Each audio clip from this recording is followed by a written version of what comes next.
Actually, is this how the Kang Dynasty will begin? AntMan Quantumania. Let's see what the Nerdist has to say about this and check this out.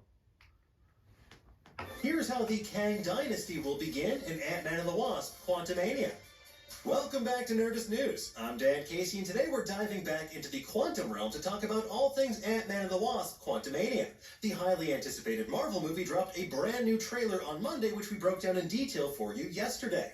One thing that immediately stood out is the film's tagline: witness the beginning of a new dynasty. Well, considering the title of the next Avengers film is Avengers: The Kang Dynasty, I think we can guess where things are heading. But before we invoke a level 5 Kang watch, we want to explore the question of how exactly the Kang Dynasty will begin in Quantumania. Well, folks, we've got a theory, and while it's speculation for the time being, if we're right, it could be considered a spoiler. So if you want to go into this movie knowing nothing at all, leave now and give thanks to your favorite superhero instead. Thank you, Spider-Man. Okay, let's get into it, shall we? Let's start with one thing that we all know to be true. Kang the Conqueror is strong as hell, and not just because Jonathan Majors is absolutely yoked. As described by Janet Van Dyne in the new trailer, Kang can rewrite existence and shatter timelines. Combined with the movie's tagline, this is an obvious tease for the mechanisms that will lead us to the Kang Dynasty.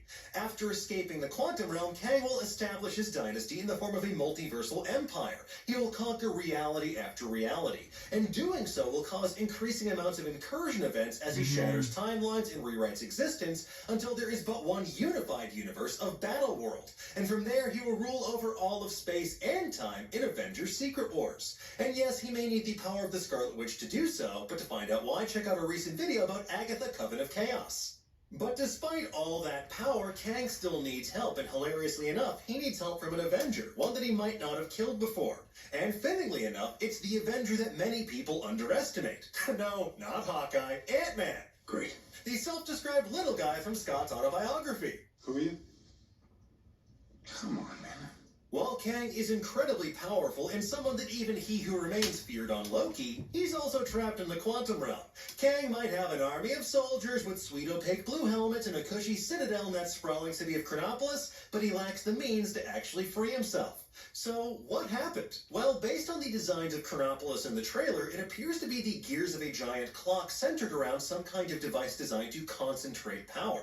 And it looks as though Chronopolis could be an engine of some sort. Maybe an engine that powers a ship that Kang can use to travel the multiverse, or one that can open portals to other realities in the multiverse. And this variant of Kang was most likely trapped in the quantum realm during the events of the first multiversal war, as described in Loki. There was a vast multiversal war.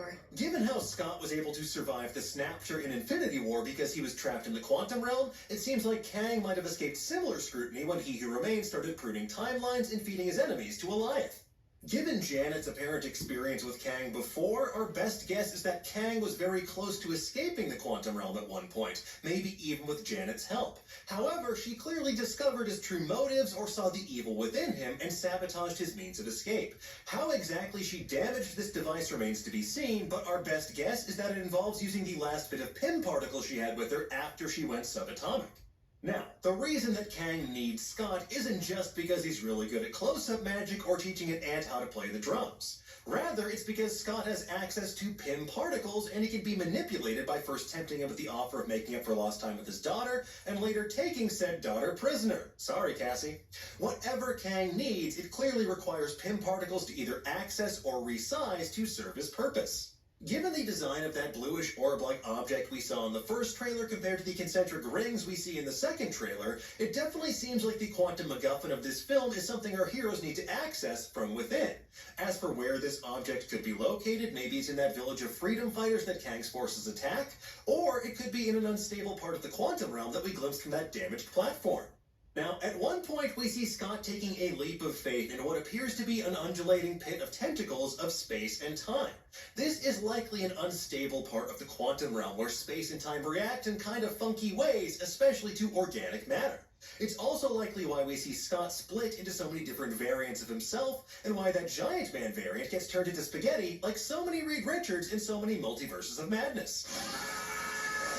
Now, whatever this device actually is, Heart of Forever and Forever Crystal theories notwithstanding, based on the shot of Kang placing this object into a battery housing in the first trailer, we can probably safely assume it's going to be the power source. And the recent trailer also heavily teased a final battle in which we see Scott getting Kang stopped. It also appears like this happens on either the bridge of a ship or in a specialized chamber where this device is housed. Now, if this device isn't a ship in the traditional sense, it could still be used to make portals into memory and other realities. We saw Scott watching a memory of Cassie as a kid and another shot of Cassie in her Stinger armor standing in front of a very similar looking portal.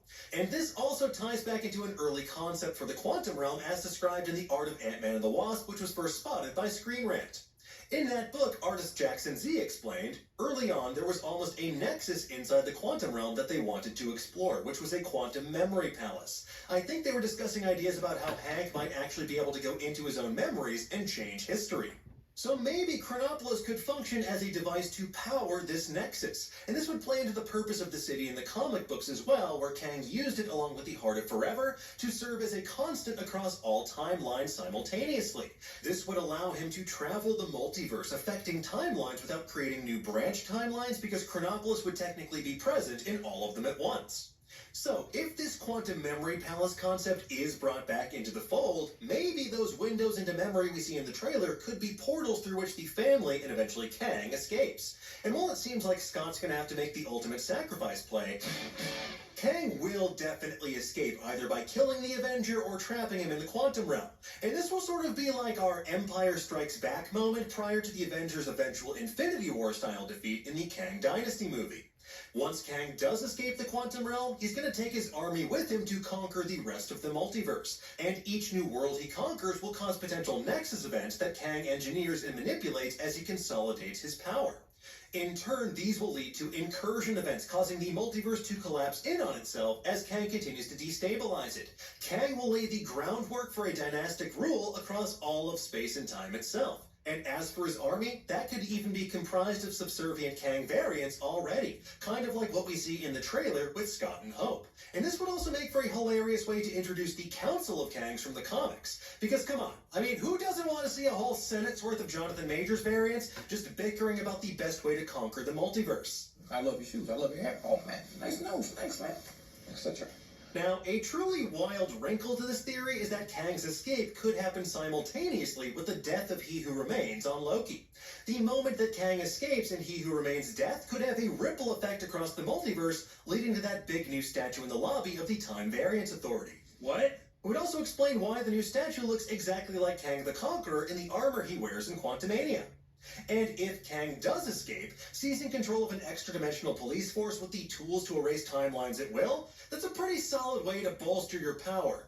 Kang simply rewrote timelines to make himself the new ruler of the TVA in a much more obvious way than He Who Remains did. And we could even potentially see the TVA arrive on the scene in a post-credits scene, or Ravonna Renslayer arrive in Chronopolis, where she is canonically from in the comics. It would definitely make for a compelling season-long arc to unravel over the course of Loki Season 2, which premieres later this year. With that said, we are still crossing our fingers for Mobius to get a jet ski. It'll be fun, though.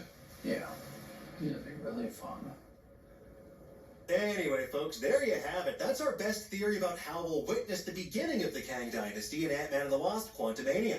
We'll keep overthinking any and all things Marvel for you over on Nerdist in the meantime. But for now, tell us, what did you think about this theory? How do you think that Kang will escape and form his new dynasty? Reincarnation, baby.